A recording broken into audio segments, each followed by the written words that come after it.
klase nga Dios ang kaalagaran.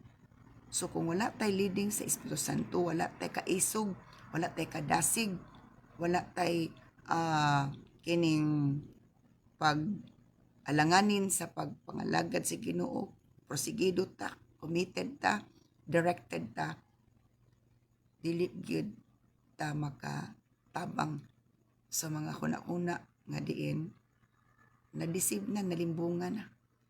Kay kinanglan man og usa ka tao nga din mo barog, nga lig-on mo musulti sa kamatuoran o aron nga ang mga tao makatuo. So kinahanglan nga ang atong access diya sa Ginoo nindot, kay kung naatay mga pag-ampo, naatay mga paghangyo, tubagon ta ni Lord aron ang mga tao makatuo nga tinuod ug buhi nga Dios atong gialagaran.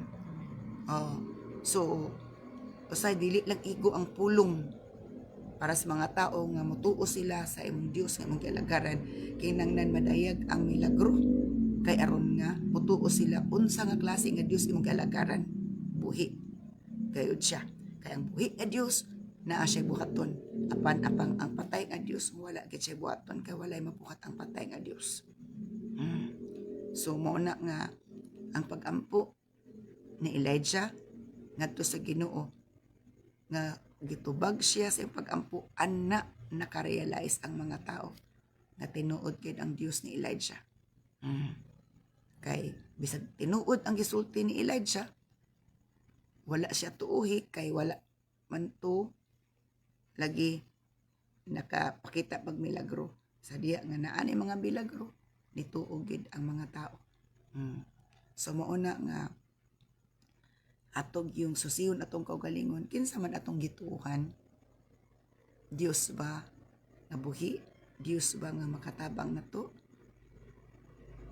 kay aron nga kita makapahimuot sa Ginoo.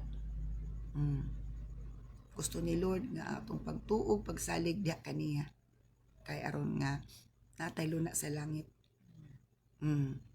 O may luna na ta, dili na ta mag-struggle.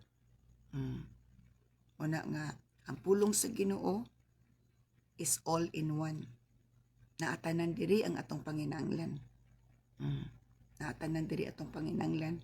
Masuta na to, unsay buhaton na to sa panahon nga kita naa sa kalisdanan, naata sa kalibog, naata sa pagduha-duha. Ang pulong sa Ginoo tubag sa atong mga gipangita nga mga kanang o gipanghandom sa atong kaugalingon or bisan sa kalibog, matud-an nato nga naara di ay sa Ginoo ang katubagan sa atong gilibugan. So mao na nga si Elijah nahimo siyang tako nga kining tabang sa makatawhan nga wala na niila sa Dios sa Israel.